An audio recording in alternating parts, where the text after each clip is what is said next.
In this video, we're going to look at the automation of QoS and how to deploy it. So to get started, I want to go ahead and take a look at my application policies, which we're going to deploy to our switches. Up here in the main menu, I'm going to go to my policies and applications. You can see we have a few application policies already listed here. I'm going to go into my draft policy and edit that. Now to break this down, we have a name for our policy up here, and if it's going to be applied to wired or wireless settings. The next thing moving down is our site scope. These are the sites that this policy is to be applied to. So if I click on sites, I can see the scope and I can go further in and modify some of the settings within these scopes. If I want to add more sites to this scope, I hit edit scope and select the sites that I want to add. This is great for end-to-end QoS and making sure that our policies are the same from point A all the way to point B. The next part is our queuing profile. So this is how we're going to queue the traffic. When I take a look at the queuing profile, Cisco gives us by default the Cisco validated design queuing profile. So this is our best practices queuing profile of how traffic we put into each queue. If we need to make our own queuing profile, we can go ahead and add a new profile and match that queuing profile based off of what we're connecting to. As you can see here, I have an Optus queuing profile for a customer that has specific Optus requirements. We're going to use the Cisco validated design queuing profile, the one that comes out of the box. Next, we have the service provider profiles. These profiles are assigned to router interfaces. And what you'll see on the left-hand side is I have different profiles based off of the number of queues that our service provider supports. So if our service provider is doing a 4-class profile, this is what I want to attach to that. I can also come in and adjust the queuing bandwidth if I want to, based off the service provider requirements. So this will get applied to routers, but not switches. So now that the foundations for actually applying our profile on the queues is done, next comes our traffic classification. How are we classifying this traffic? As you can see, we have a business relevant section here. The business relevant profile will honor all the markings from the applications that are being sent through it. The default profile will override any markings and set them to best effort. In our business irrelevant, any traffic that we have as business irrelevant marked will be reclassified and marked as scavenger class.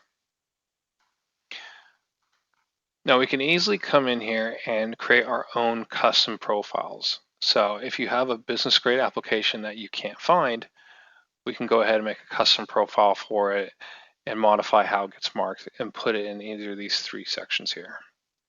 This customer runs Skype for Business within their environment. So if I come up and do a search on Skype, I can come down and I'll find out that this traffic is actually in my business irrelevant and it's being remarked as scavenger class. To change Skype, I can click on Skype, edit the details. I can change it from the consumer media application set to the collaboration apps application set. I'll save that.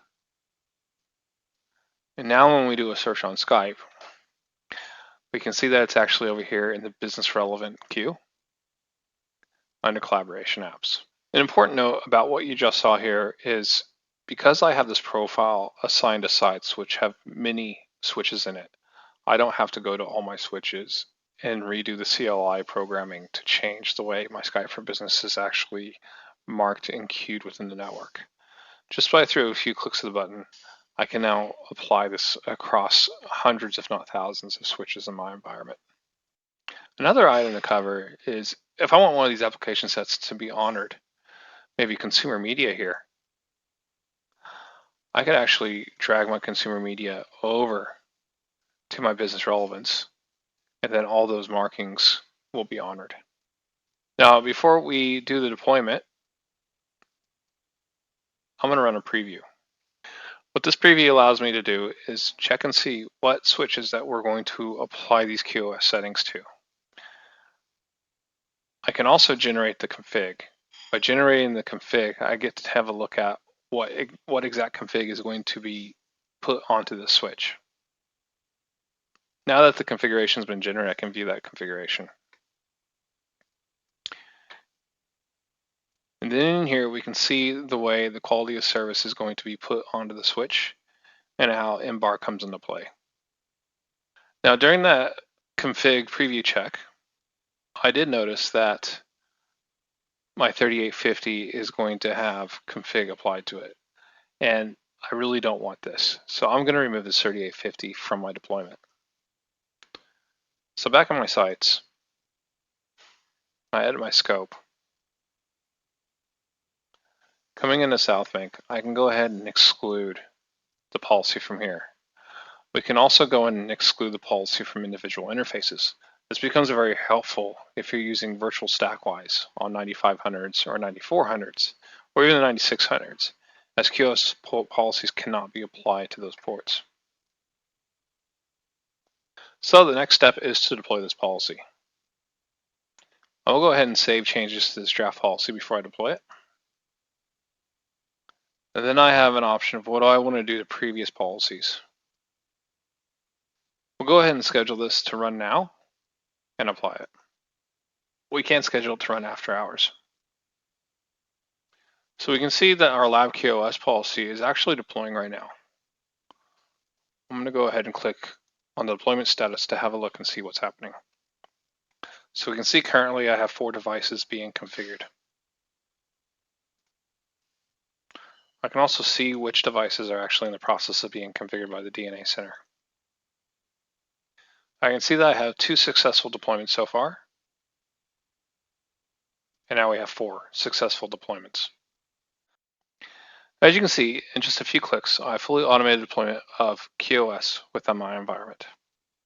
If you'd like to see further demonstrations on deploying QoS onto routers or on Wi-Fi, please contact your local sales representative or visit www.data3.com.